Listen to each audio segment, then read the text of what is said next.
For a long time, Pastor John Gray avoided speaking publicly about Jamal Bryant, even as rumors and whispers circulated behind the scenes. That restraint shaped his image as someone who preferred reconciliation over confrontation, process over pressure. But everything changed when members of his own staff came forward, exposing internal tensions, private disagreements, and decisions that many believe should have been addressed long ago. When Gray finally spoke, it did not sound like a man chasing drama. It sounded like someone pushed past a breaking point, responding not just to external criticism, but to betrayal he felt from within. The moment landed hard because of who John Gray is to many believers. Known for emotional transparency, confessional preaching, and public vulnerability, he built trust by sharing his own struggles openly. That openness, however, came with a cost. When staff members began airing grievances and details that contradicted his narrative of unity, the exposure felt personal. It challenged not only leadership decisions but the integrity of relationships he believed were built on trust. Speaking out became less about image and more about self-defense. What shocked many was how directly Gray addressed Jamal Bryant once he broke his silence. He did not rely on subtle hints or indirect references. He named the issue as he saw it, framing Bryant's actions and influence as emblematic of a broader problem within church leadership culture. The words "slam" quickly attached themselves to the moment, because Gray's tone was sharper than audiences were used to hearing from him. The sharpness carried years of frustration compressed into a few decisive statements. This exchange resonated because both men represent different expressions of modern ministry. John Gray is often associated with emotional honesty and personal storytelling, while Jamal Bryant is known for cultural engagement, activism, and bold public positioning. When those approaches clash, the conflict extends beyond personalities. It becomes a debate about what leadership should prioritize: internal care or external influence, relational loyalty or public accountability. The staff exposure changed the dynamics entirely. Criticism from outsiders can be dismissed as misunderstanding or bias. Criticism from one's own team carries different weight. It suggests breakdowns in communication, trust, and alignment. For Gray, addressing Bryant in this context was also a way of addressing the narrative that he had lost control of his own house. His response attempted to reclaim authority by clarifying where he stood and why he believed certain lines had been crossed. Observers quickly split into camps. Some applauded Gray for finally standing his ground, arguing that silence had only allowed speculation to grow. Others accused him of deflecting blame, using Bryant as a convenient target, instead of fully addressing internal dysfunction. That division revealed how invested audiences are in leadership stories. When leaders clash, followers often interpret the clash through their own loyalties rather than through facts. What made the moment particularly volatile was the overlap of private and public accountability. Gray spoke as someone wounded by the exposure, not as a detached commentator. That emotion fueled his words, giving them authenticity but also intensity. The slam felt less like calculated rhetoric and more like a line finally drawn. For some listeners, that honesty was refreshing. For others, it felt reckless. The situation also exposed how vulnerable modern pastors are to internal leaks. Staff members today operate in environments where transparency is expected and secrecy is suspect. When trust erodes, exposure becomes a form of leverage. Gray's experience illustrates how quickly internal conflict can become public spectacle, especially when relationships deteriorate without clear processes for resolution. As reactions poured in, many began revisiting previous moments between Gray and Bryant, looking for signs of unresolved tension.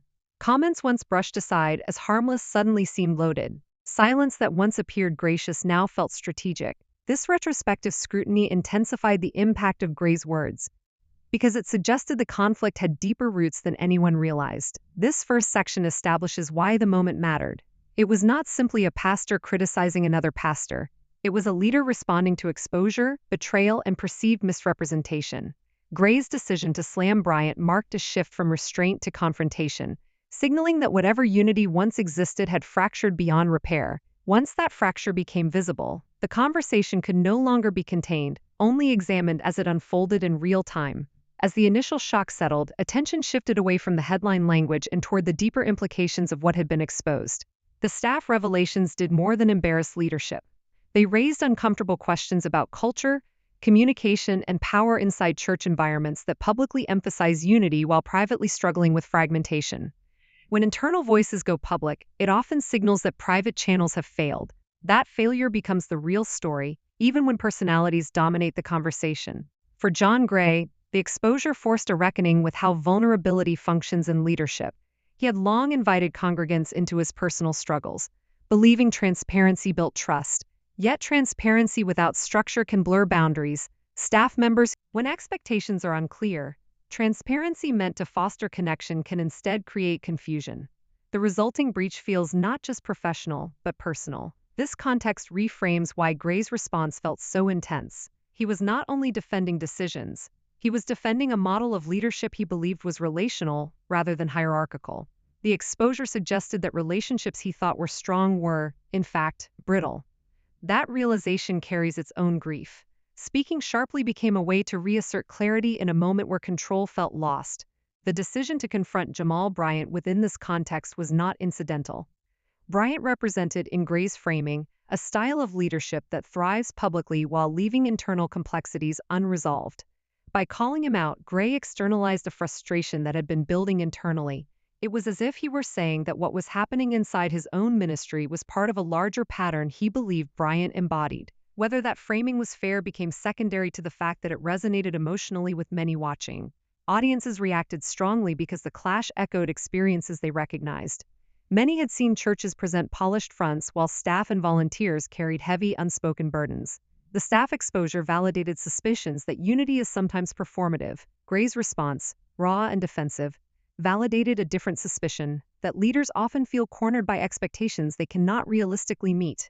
The ugliness of the exchange, as many described it, lay in this collision of realities. There was no clean narrative, no single villain, no easy resolution. Instead, there was a tangle of hurt, power, loyalty, and perception. Publicly airing that tangle invited judgment from people far removed from the actual relationships involved. Judgment tends to simplify what reality makes complex. Another layer that intensified reaction was the question of authority. Staff speaking out challenges traditional hierarchies. In some communities, that challenge is seen as prophetic. In others, it is seen as insubordination. Gray's response reflected the latter interpretation. He spoke as someone who felt authority had been undermined rather than accountability upheld. That distinction matters because it shapes whether exposure is interpreted as correction or betrayal. The conversation also exposed generational differences in expectations around leadership transparency. Younger staff members often expect open dialogue, shared power, and visible accountability. Older leadership models emphasize discretion, chain of command, and internal resolution. When these expectations clash, others saw it as necessary boundary setting. The truth likely sits between those interpretations. Public responses often carry multiple motives, conscious and unconscious, especially under stress. As days passed, some supporters urged Gray to focus inward rather than outward. They argued that addressing staff concerns transparently would do more to rebuild trust than confronting another pastor. Critics, meanwhile, accused him of avoiding accountability by reframing the issue as external conflict. These critiques underscored how difficult it is to control narrative once internal matters become public. What became increasingly clear was that the staff exposure had destabilized more than reputation. It destabilized identity. Gray had built his ministry on the idea that honesty heals. Being accused of mishandling relationships challenged that identity at its core. His emotional response reflected the threat he felt to the foundation of his leadership philosophy. The situation also highlighted how poorly many churches are equipped to handle internal dissent. Few have independent mediation, clear grievance processes, or protections for both leaders and staff. Without those systems, conflict escalates until it spills into public view. Once public, it takes on a life of its own, shaped by algorithms rather than accountability. This section deepens the understanding of why the moment escalated so quickly. It was not simply about two pastors disagreeing. It was about a breakdown of trust within a team, the exposure of that breakdown, and a leader's attempt to regain footing by drawing hard lines. The clash with Bryant became a symbol of deeper anxieties about influence, loyalty, and control in modern ministry. As the narrative moves forward, the focus shifts again, away from immediate reactions and toward long-term consequences. How does a leader rebuild trust after internal exposure? How does a community discern truth when narratives compete? And how does public confrontation shape the future of relationships that once relied on silence to survive? These questions linger, unresolved, demanding more than quick answers. As the situation continued to unfold, the conversation shifted from shock and allegiance toward consequence and credibility. People began asking what happens after exposure, after confrontation, after words are spoken that cannot be taken back. In moments like this, reputations are not only challenged, they are tested for resilience. John Gray's public response, especially the way he framed Jamal Bryant, set a tone that would influence how both leaders were perceived going forward. Regardless of facts that might later emerge, one of the most significant consequences of the clash was the erosion of moral clarity. When internal staff issues collide, should attention remain on the staff grievances? Should it shift to the interpastoral conflict?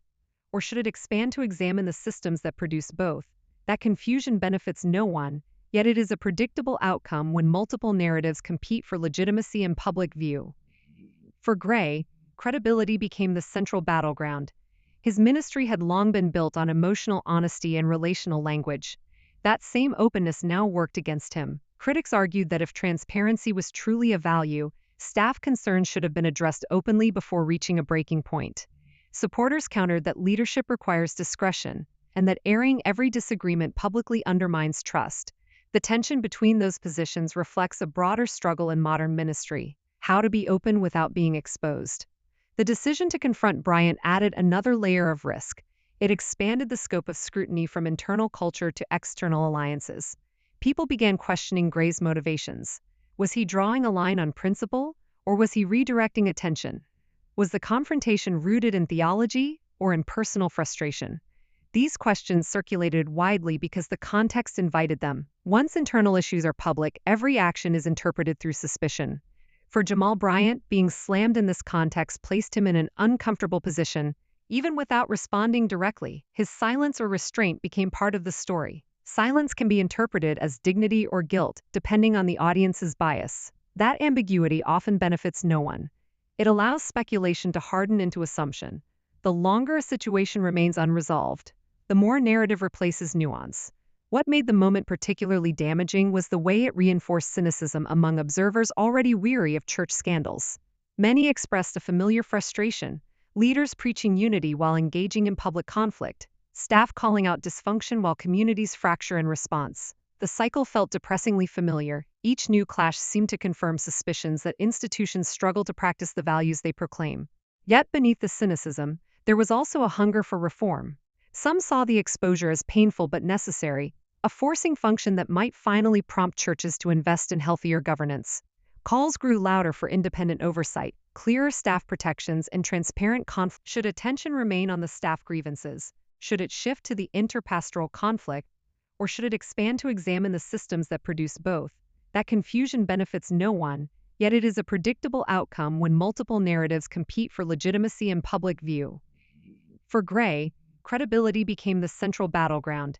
His ministry had long been built on emotional honesty and relational language. That same openness now worked against him. Critics argued that if transparency was truly a value, staff concerns should have been addressed openly before reaching a breaking point. Supporters countered that leadership requires discretion, and that airing every disagreement publicly undermines trust. The tension between those positions reflects a broader struggle in modern ministry: how to be open without being exposed. The decision to confront Bryant added another layer of risk. It expanded the scope of scrutiny from internal culture to external alliances. People began questioning Gray's motivations. Was he drawing a line on principle, or was he redirecting attention? Was the confrontation rooted in theology or in personal frustration? These questions circulated widely because the context invited them. Once internal issues are public, every action is interpreted through suspicion. For Jamal Bryant, being slammed in this context placed him in an uncomfortable position. Even without responding directly, his silence or restraint became part of the story. Silence can be interpreted as dignity or guilt, depending on the audience's bias. That ambiguity often benefits no one. It allows speculation to harden into assumption. The longer a situation remains unresolved, the more narrative replaces nuance. What made the moment particularly damaging was the way it reinforced cynicism among observers already weary of church scandals. Many expressed a familiar frustration: leaders preaching unity while engaging in public conflict, staff calling out dysfunction while communities fracture in response. The cycle felt depressingly familiar. Each new clash seemed to confirm suspicions that institutions struggle to practice the values they proclaim. Yet beneath the cynicism, there was also a hunger for reform. Some saw the exposure as painful but necessary, a forcing function that might finally prompt churches to invest in healthier governance. Calls grew louder for independent oversight, clearer staff protections, and transparent conflict resolution processes. These calls did not dominate headlines, but they reflected a desire to move beyond personality-driven crises towards structural solutions. The clash also forced leaders across denominations to examine their own practices. Many privately admitted that they lacked clear mechanisms. It happens quietly, after pressure subsides, when leaders decide whether humility will guide their next steps or whether defensiveness will calcify into habit. For John Gray, the path forward is narrow but clear. Restoring credibility after internal exposure requires more than explaining motives or clarifying misunderstandings. It requires demonstrating that concerns can be heard without retaliation and addressed without spectacle. Staff trust is rebuilt through process, not proclamation. That means establishing clear channels for feedback, independent mediation, and boundaries that protect both leaders and team members. Without those changes, any future claims of unity will feel provisional at best. The confrontation with Jamal Bryant also leaves an unresolved tension about public accountability between peers. Public SLAMs satisfy urgency but rarely foster reconciliation. If peer correction is to be constructive rather than corrosive, it must be anchored in shared standards and mutual consent. Otherwise, it risks becoming performance, reinforcing the very dynamics it claims to challenge. The lesson here is not that leaders should never confront publicly, but that public confrontation should be the last step in a process most people can recognize as fair. For congregations watching, the aftermath becomes a test of discernment. Discernment resists the pull to canonize or cancel. It asks for evidence, context, and time. It also acknowledges grief. The grief of discovering that trusted spaces are imperfect and that leaders are fallible in ways that affect real people. Healthy communities make room for that grief without weaponizing it. They refuse to let disappointment harden into cynicism. This moment also invites a broader recalibration of expectations. Charisma and vulnerability, while compelling, cannot substitute for governance. Emotional honesty must be paired with institutional wisdom. When churches invest in systems that anticipate conflict rather than react to it, they protect everyone involved. Leaders are less likely to feel ambushed. Staff are less likely to feel silenced. Congregations are less likely to feel deceived. The ugliness many sensed was the pain of exposure colliding with the absence of preparation. Preparation does not eliminate conflict, but it shapes its trajectory. Prepared communities argue differently. They listen longer. They correct earlier. They repair faster. Unprepared communities oscillate between silence and spectacle. This episode illustrated the costs of the latter. As conversations taper, the most meaningful indicators will be behavioral, not rhetorical. Will leaders slow their responses when emotions run high?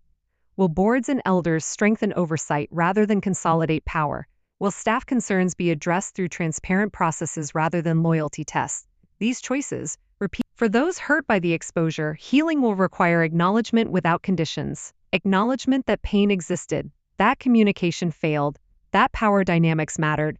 Such acknowledgement does not assign all blame to one party, but it honors impact. Impact, once honored, creates space for repair. When impact is minimized, wounds persist. The broader church landscape can also learn from this moment. Rapid growth without relational infrastructure invites collapse. Platforms magnify every fracture. Leaders must be formed as carefully as ministries are built. That formation includes learning how to receive critique, how to share authority, and how to let go of control without losing direction. These skills are teachable, but only if communities value them. As this story concludes, it leaves behind a sober clarity. Exposure is not the enemy of faith. Avoidance is. Confrontation is not inherently destructive. Unstructured confrontation is. Unity is not preserved by silence, but by integrity practiced consistently. When leaders and communities choose those truths, even painful moments can become catalysts rather than cautions. At 4,000 words, the narrative ends where responsibility begins. Responsibility to build healthier systems. Responsibility to respond with maturity. Responsibility to remember that leadership credibility is not proven by winning conflicts, but by stewarding trust before conflicts erupt. Whether this moment becomes another chapter in a familiar cycle or a pivot towards something better will be determined quietly, over time, by choices made when no one is watching, but everyone is affected.